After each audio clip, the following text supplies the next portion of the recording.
We provide you the platform to turn your dreams into reality. Give wings to your aspirations with KR Mangalam University. Bihar का opinion poll आते ही NDA के उड़े होश। लालू का सपना क्या होगा पूरा? क्या तेजस्वी 2025 में बनेंगे बिहार के सीएम? बिहार में आगामी विधानसभा चुनाव से पहले राजनीतिक तापमान तेज हो गया है। एक ताजा ओपिनियन पोल के नतीजे ने राज्य की राजनीति में हलचल मचा दी है। सर्वे के मुताबिक एनडीए और महागठबंधन के बीच कांटे की टक्कर होगी, लेकिन मुख्यमंत्री नीतीश कुमार के नेतृत्व वाली एनडीए सरकार को नुकसान उठाना पड़ सकता है।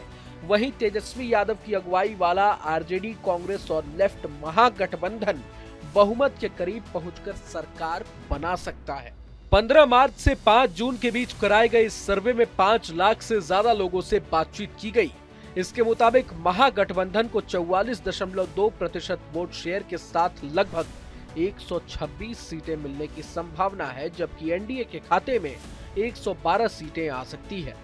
बिहार विधानसभा में बहुमत के लिए 122 सीटों की आवश्यकता होती है, लिहाजा महागठबंधन का ओपिनियन पोल में मिला आंकड़ा सत्ता के समीकरण बदल सकता है, जिससे नीतीश कुमार की सत्ता वापसी की राह कठिन हो सकती है।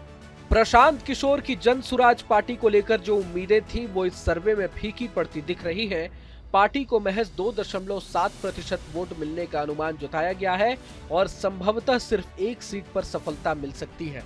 प्रशांत किशोर ने बीते साल 2 अक्टूबर को अपनी पार्टी की नींव रखी थी और सभी 243 सीटों पर चुनाव लड़ने का ऐलान किया था। उन्होंने इसे बिहार में नया विकल्प कहा था, लेकिन जनता का समर्थन उन्हें अपेक्षित स्तर पर मिलता नहीं दिख रहा है। सर्वे में तेजस्वी यादव मुख्यमंत्री पद के लिए पहली पसंद बनकर उभरे हैं। 43% लोगों ने उन्हें पसंद किया है। नीतीश कुमार 31% लोगों के साथ दूसरे स्थान पर है। वहीं प्रशांत किशोर को 9% लोगों ने पसंद किया है और वे तीसरे स्थान पर हैं। हालांकि ये सर्वे केवल एक अनुमान है और असली तस्वीर तो अक्टूबर-नवंबर में संभावित चुनाव के नतीजों से ही सामने आएगी।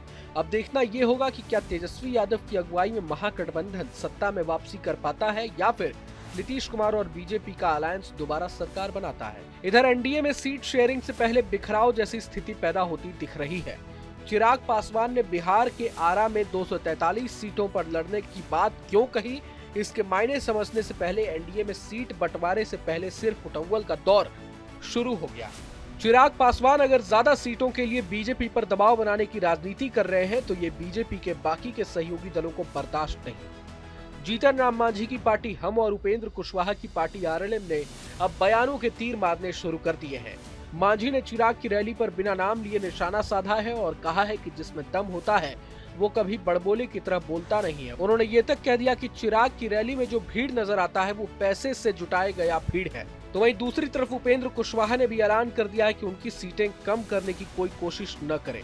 सूत्रों के मुताबिक तो एनडीए में बिहार चुनाव के लिए सीट शेयरिंग का फॉर्मूला लगभग तय कर लिया गया है, लेकिन चिराग, उपेंद्र कुशवाहा और अब जीतन राम मांझी के रुख को देखते हुए लगता है कि सीट शेयरिंग के इस फॉर्मूले का ऐलान इतना आसान नहीं होने वाला। बहरहाल पूरे मसले को लेकर आप क्या कुछ सोचते हैं हमें कमेंट बॉक्स में जरूर बताएं। अगर आपको ये वीडियो पसंद आया तो लाइक करें और चैनल को जरूर सब्सक्राइब करें। जहां भक्ति है हर शब्द में, कथाओं में छुपे हैं दिव्य रहस्य और ज्योतिष देता है जीवन को दिशा। धर्म से जुड़ी हर बातों को जानने के लिए हमारे चैनल स्तुति को सब्सक्राइब करें। चैनल पर जाने के लिए इस लिंक पर क्लिक करें।